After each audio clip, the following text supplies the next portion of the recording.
welcome to episode 4 of the I Am Salt Lake podcast. My name is Chris Hollifield, and this is awesome. Episode 4, who would have thought? So in this episode, I'm going to be talking to Daisy and the Moonshines. They're a local band here from Salt Lake City, a band that I've really been enjoying. I had an opportunity to sit down with them this past Friday at Kilby Court at a show that they played at with a great band from out east called the Mercies. And we sat down and talked, Daisy and the Moonshines and myself. We sat down and talked, had a chance to talk about some of their songs, kind of the direction that the band's going, and just some of the different things that the band is up to. Before I go on any further, if you haven't had a chance to check out the website, go ahead and go check it out now. It's iamsaltlake.com. That's going to be the website for the podcast. You can go back and listen to previous episodes as well as check out show notes for this episode. It has contact information as well as eventually I'll have a blog up there as in different photos of some of the events and things that I might have taken part of here in Salt Lake, as well as some of the really cool buildings here. If you follow me on Instagram, you know I really enjoy some of the older buildings in Salt Lake. It's such a beautiful city. Anyways, on that website, if you click on the contact tab, you'll notice we have a voicemail. That is area code 385-202-5926. I cannot urge you enough to use this voicemail to get in touch with us. Feel free to call it up and let us know what you think of the podcast. Also, any constructive criticism, any suggestions, and if you possibly even are up for us to interview you. Those are the type of people I love to talk to. Whether you might be a local store owner, you might be having a festival going on, maybe you're a local author or illustrator. Hey, you know what? I want to talk to you. Get a chance to get to know you. This is your chance to shine. Pretty much kind of behind the name I Am Salt Lake, I have a belief that each person in the city makes the city as awesome as it is. If it wasn't for you, maybe something else wouldn't happen. It's kind of a domino effect that each person plays a role in what happens. And if it wasn't for one person, maybe another person wouldn't do what they're doing, and so on and so forth. So this is kind of your chance to tell your story, kind of get what you have out there, your product, your business, whatever. Anyways, yeah, like I said, that voicemail is area code 385-202-5926. Also, feel free to call that voicemail up and let me know of any events that are coming up. I want to eventually get this on a weekly cycle. So I'd love to tell about any events that you have coming up, maybe that week, next week, so on and so forth. Also, we have an email address, iamsaltlake@gmail.com. Hook up with us on Facebook. We have an I Am Salt Lake page. It's facebook.com/I Am Salt Lake, I-A-M Salt Lake, SALTLAKE. Again, that's all on our contact information as well as how you can hook up with me on Twitter and as well as my Facebook page. And also, I cannot urge you enough to subscribe to us on iTunes. The link is on the I Am Salt Lake page. Subscribe to us on iTunes so you don't miss any of the episodes. Also, go on to iTunes and give us a review. Tell us what you think of us. And we are also on Stitcher Radio, Stitcher.com. It's a really cool app you can download for your smartphone and find other podcasts out there. I've been enjoying it a lot. Go check it out, Stitcher.com. Anyways, there's some really cool stuff going on this week. First of all, this upcoming Friday at Blonde Grizzly, Friday, September 21st, there's some art, part of the gallery stroll, some art of Trent Call. I really enjoyed a lot of his art. You can check out a lot of his art throughout the city. I posted some on my Instagram. And that's going to be going on at Blonde Grizzly this next Friday at 6 p.m. They're located at 213 East, 300 South, right down there in downtown Salt Lake City. Right close to Urban Vintage. Go back and check out the interview I did with them in episode 1. And then on Saturday, really a couple cool things going on. First, one of the ones I'm really stoked on is down at the Leonardo and Library Plaza, Saturday the 22nd. That's located at 209 East, 500 South. It's Celebrate the City. You kind of celebrate it 1960s style. They really recommend dressing up for this event. I mean, of course, you don't have to, but it's gonna be really a fun event. They're going to be kind of showcasing the Leonardo that was built in 1964. There's going to be a lot of activities and entertainment on the plaza, including 60s dance and costume contests, 60s bands, vintage cars, some catalog card art, comics, community writing workshops, and more.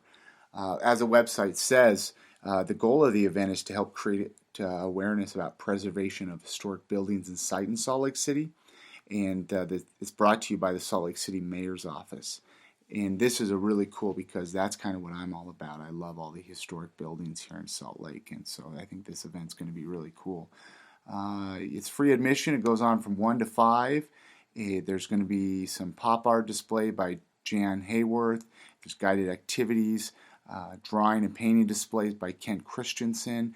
You can check out his artwork, investigates cultural and personal associations with food, place, and culture.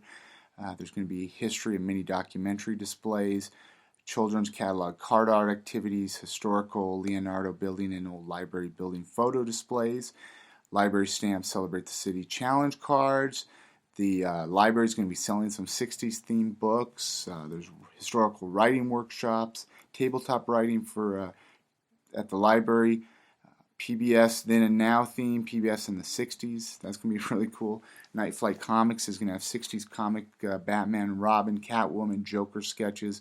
They'll be on display. They're going to have a comic book giveaway, Batman drawing contest. That closes at 3 o'clock, so make sure to get into that. Activities going on all day. There's train rides, 60s car displays, pop art photo head cutouts, carnival games with prizes for kids. There's going to be vendor booths, candies from the 60s, vintage toy booths, 60s concert posters displays, vinyl record display booths, tie-dye t-shirt booth.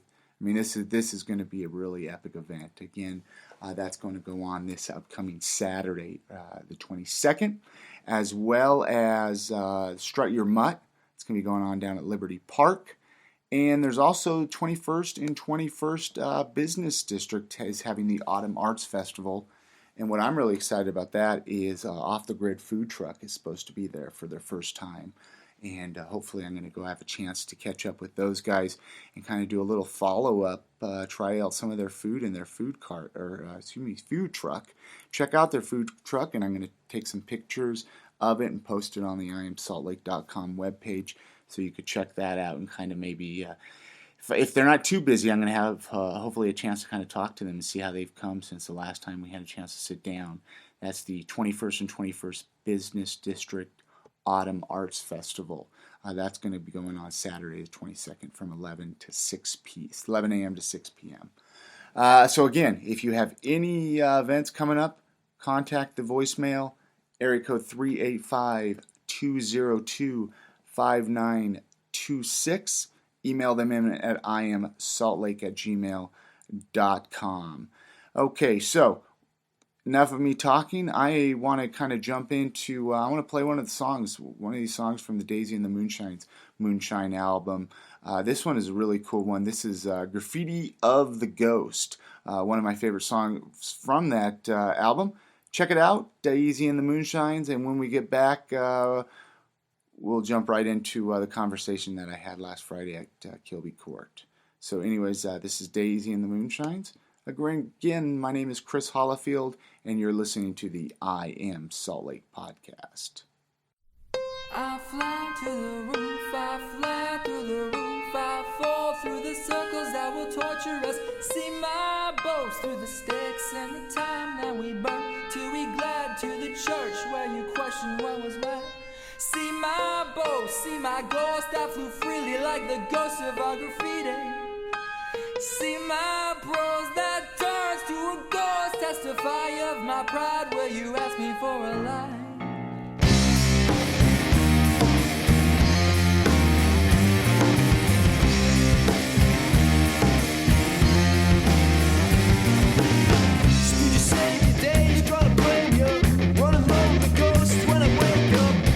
Time to let you stay.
that will torture us. See my boast through the stakes and the time that we burn till we glide to the church where you question what was right. See my boast, see my ghost that flew freely like the ghost of our graffiti. See my prose that turns to a ghost, testify of my pride. Will you ask me for a lie?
Okay, we're at Kilby Court talking to Daisy and the Moonshines.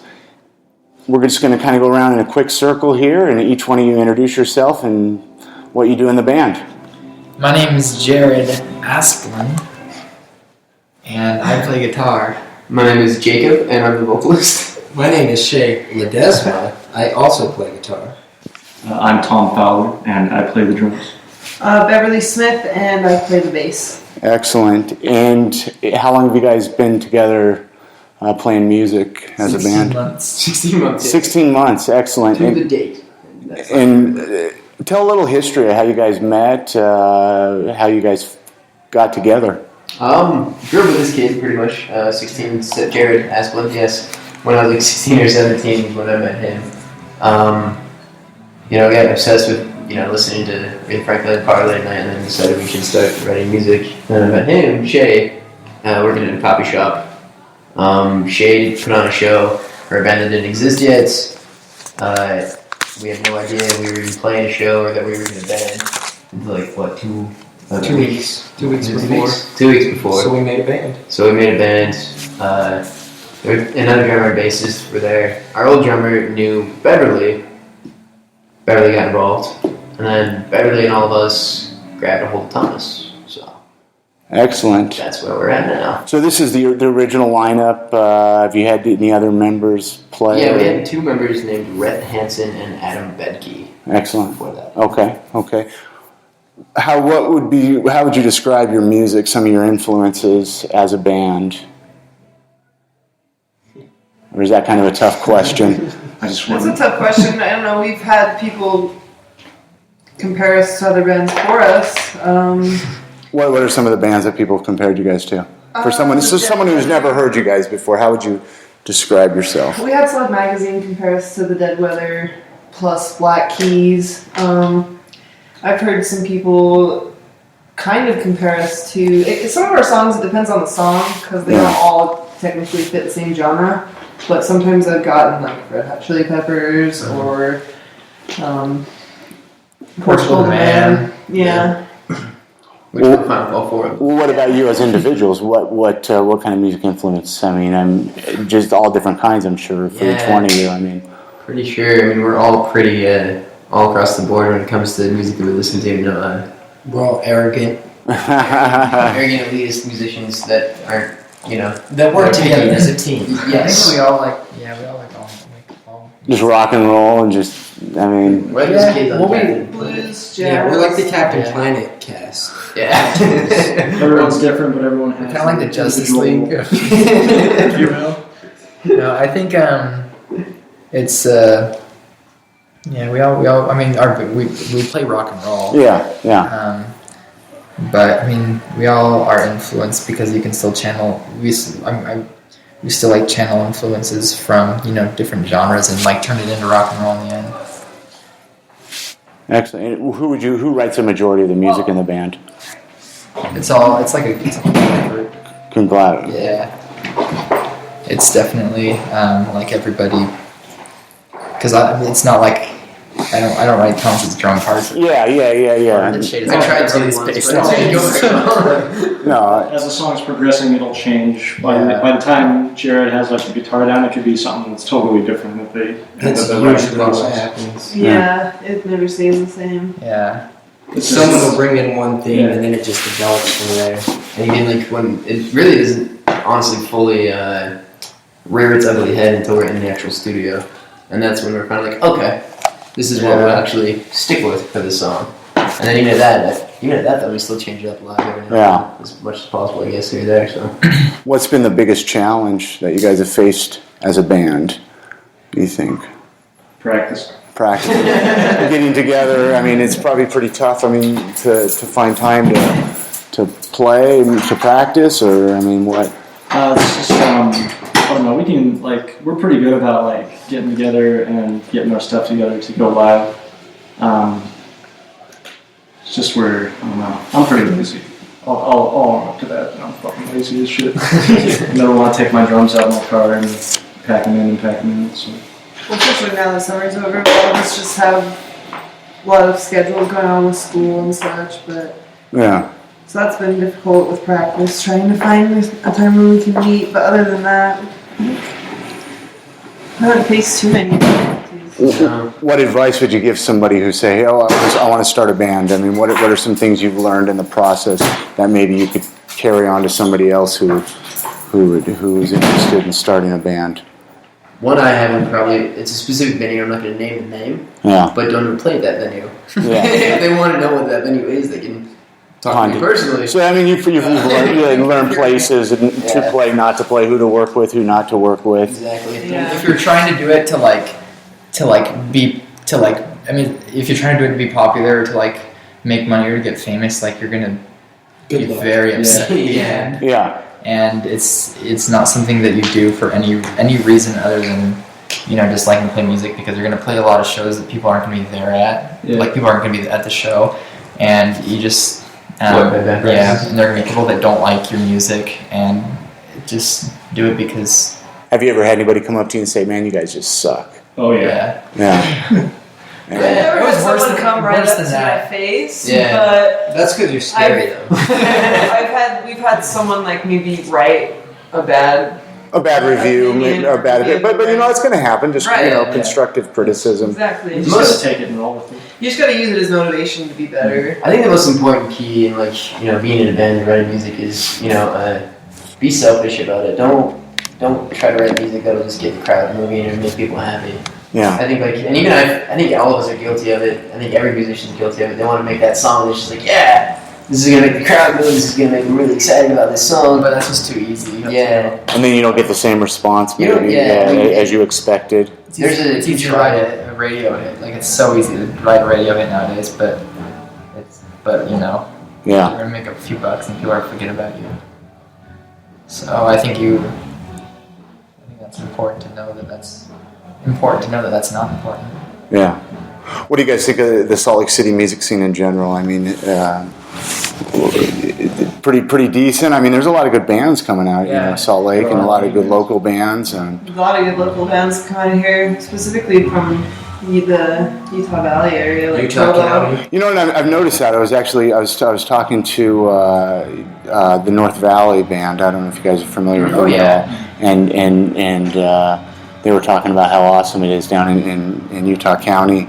And I lived down there years ago, and I mean it was kind of a dead town, and now it seems like it's kind of turned around. And Well, there's BYU out there, and I think this is just a theory, but a lot of the younger population out there isn't much to do other than go to these local music shows, and so I feel like they get a lot more appeal out there, because being in the city up here in Salt Lake, you're playing at a bar on Friday night, say, well, everyone's playing at a bar somewhere Yeah. Friday night. But in Provo, it's like everyone looks forward to this one big show every weekend. That's some local music. I always thought there was a lot of angst coming from like people who like didn't want to like, you know, follow the political structure in Utah Valley, so that they kind of like made their own thing, and it's like really because they were, you know, mad that they were being like held down by You guys play down there a lot? Have you played down there? We played one. One show. we don't even count that. We played two. We went down there one time. Oh yeah, we played. to Pleasant PG. Grove. We did. Yeah. We played. Where'd you play in PG? Grove Theater. The Grove Theater. Is it like an all ages place down It there? was, yeah. It was really shady, actually. Yeah. We played at 3 in the morning. The venue's real During nice. the They have, morning? like, You played it during the morning? Yeah, 3 in the morning. They were trying to set a world record for like world's longest concert or something. So we signed up for When was this? Last it. year. Right around the Right time when we we started. began, yeah. And how long was the concert? They It's didn't supposed to make be the like record. 8 days or something, but 8 days long. I think it was like 3 days. 3 days. 3 days. Well, it was 3 days of constant music back to back. Like no matter what time of day. And was it all just local bands or what? Yeah. That's incredible. And like I think like 7 or 8 bands dropped out. It was a great idea in theory, but not It's like in a communism. venue or in Pleasant Grove. Yeah, Jacob thought it would be fun to play at 3 a.m. I did. It made sense. Posting the 3. And you're all half asleep. It was good. That's How many people incredible. can you get to come out at 3 a.m.? That's how many people were there? Probably like 6 people. There were 6 people. No, the venue. The people working the sound. The venue's so cool because they have those white, like jazz age-esque, like tea tables set up in front of the stage, and you just you want to play like It's some like tall chairs. do some big band stuff, and it's really Jazz. it's such a unique venue, but I don't know if I've never been there other than the times we Yeah, I've never even heard of it, so I'll have to check it out. I don't know if they draw a large crowd there, but it looks cool. They shut down. Yeah. Shut down. Okay. Oh, they shut down. That's obsolete. They did? Yeah, a while ago. It was like 6 months. It was like about 6 months. It was right after that longest show. It was after we came to town. So tell me, you guys have 2 CDs out, 1 CD, 2 EPs, yeah. 2 EPs? Yeah. And when were they recorded? How long ago how long have those been out? Daisy was recorded in October of 2011. We went in there, did it all in one day, live track recording, 14 hours, almost killed each other. Not really. That was actually really good. We're both really good about that, recording with each other. Released that in December, and then we just recently released our new EP, Moonshine, August, and we went in, July? Yeah. Yeah. We went in And- July. And do you have both of them for sale tonight at the We show? do. We only have 2 of the Daisy EPs left. Are you going to be reprinting those, or are those We just... might in the future. It's definitely not something we're really focusing on right now, I guess. What are you guys focusing on as a band? Just out of curiosity. I mean, do you guys have any tours set up, or you guys toured at all outside of Utah? Or? We're going to do that. Yeah, looking to do that hopefully in the near future. It's one of the things. I think the main reason why we don't have the copies of the Daisy EP is because the duplication is we've got to find a new duplicator. Yeah. Find a new person to put it out. Yeah, a new person to duplicate actual CDs themselves. Yeah. We had a bit of a run-in with our last duplication process, so Okay. yeah. It was just a small little thing, but at the same time, we got a new company now to deal with, so. Touring is something on our mind though. We just recently got a vehicle we can use. We've been working on being able to go outside of this valley. Outside of it. Okay, so you've mostly just been playing in Salt Lake then? Right. Excellent. So let's say there was a band. Let's say you could go on tour with any band. I mean, I know this is kind of a generic question. What band would you guys want to go on tour with? I mean, The Foo Fighters. The Foo Fighters. Hey, at least you're being honest. You know. I mean, Aphex Twin. Bring him back. Skrillex. I think it'd be cool if we did it with Aphex Twin. Portugal the Man. We I would talked say, about how yeah. that would be really cool. Portugal Man would probably be my all-time, or Colder Kids, or Mikey's. Yeah, Cold War Yeah. Kids would be Wait, Dead? You're talking about Dead? any band. Any band. Oh, they have holograms holograms nowadays. Yeah. Tupac, we could do- Tupac hologram. Wu-Tang That's what Clan. Yeah, I would Wu-Tang think Wu-Tang would probably be my number one. That'd be pretty cool. Yeah, except for they're pretty much done. I saw a tweet about a new Wu-Tang album. I don't know if it's real Is or it just the not. rhythm? Probably. That'd be, I think, yeah. I think that'd be fun. Well, cool. Anything more you guys want to add to tell a little bit about yourself? I mean, you guys are on Facebook, Twitter. Yeah, we're on it all pretty much. You guys have a website or just Yeah, the we're gonna Bandcamp site?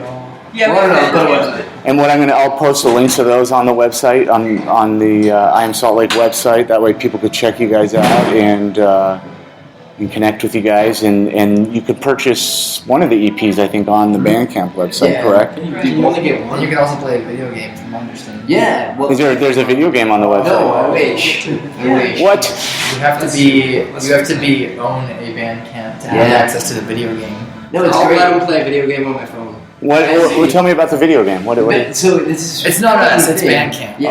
Oh! I thought you guys had a video game like No, that. Daisy the Moonshines. Yeah. Yeah, it's like Mortal Kombat, but you have to shoot between the 5 of us. Yeah. And it's really sexual, like, it's weird. It's all good, by the way. We don't have to do it. But is there really a video game on Bandcamp, or that's all Yeah, just no, what's a- crazy about it is if you have a Bandcamp account, Yeah. and I think every local band should know this and spend a ridiculous amount of time doing absolutely nothing but this, is there's a little page where you can look at your stats. Uh-huh. And so it has like your plays, your buzz, your downloads, all that jazz. And then I think in the plays area, it says Defender. And on this Defender thing, it's like a little video game that they make out of your stats. It's great. It's like It's like a line graph. It turns your stats Yeah. into a line graph, and then it's like a starship shooter game. That's great. It was. I found it and I was Very cool. extremely excited about it. Yeah, Bandcamp So, should. Bandcamp, play our game, buy our CD, you know. But yeah, it's that was very funny. That's so irrelevant. That's not. Just come on. No, that's great. That's great. Thomas is wearing a velvet shirt, so I don't know. Well, excellent. Well, I'm excited to see you guys play tonight. I haven't had a chance to check you guys live out. I've been enjoying listening to you with my headphones and in my car and all that. So, and thanks for taking a few minutes to sit down and talk. I hope you guys have a good time tonight and play a great show. Anyways, you're very welcome. Seriously, thank you so much, Daisy and the Moonshines, all of you, for sitting down and talking with me before your show last Friday there at Kilby Court, and let me find out a little bit more about your band and letting me feature you on my podcast. Really, really awesome band. I enjoyed your show a lot, and now I just want to check you out next time you're playing wherever you're playing, so let me know. I want to check you out. Anyways, that's going to do it for this episode 4. I do want to play one more song here from Daisy and the Moonshines, just to kind of leave you with a little bit more of a taste of them in your mouth. And the name of the song I'm going to be playing is called Leaving Town. It's by Daisy and the Moonshines on the Moonshine EP. You could check them out on their Bandcamp page. I'm going to be posting that link on the website. And go check them out if they're going to be playing at any bar or club near your house here in Salt Lake. Or maybe they hopefully go on a tour if you live outside of Utah, and check them out and let them know you heard them on the podcast. Go become a friend of theirs. Tell them, say, hey, you know what? I heard you on the podcast. I am Salt Lake. I like what you got. So this is Leaving Town, Daisy and the Moonshines. This is going to close out episode 4. Thank you so much, Salt Lake City, for listening. Again, my name is Chris Hollifield, and please get in touch and let me know what you think of it. Until next time, this is Daisy and the Moonshines, and thank you so much.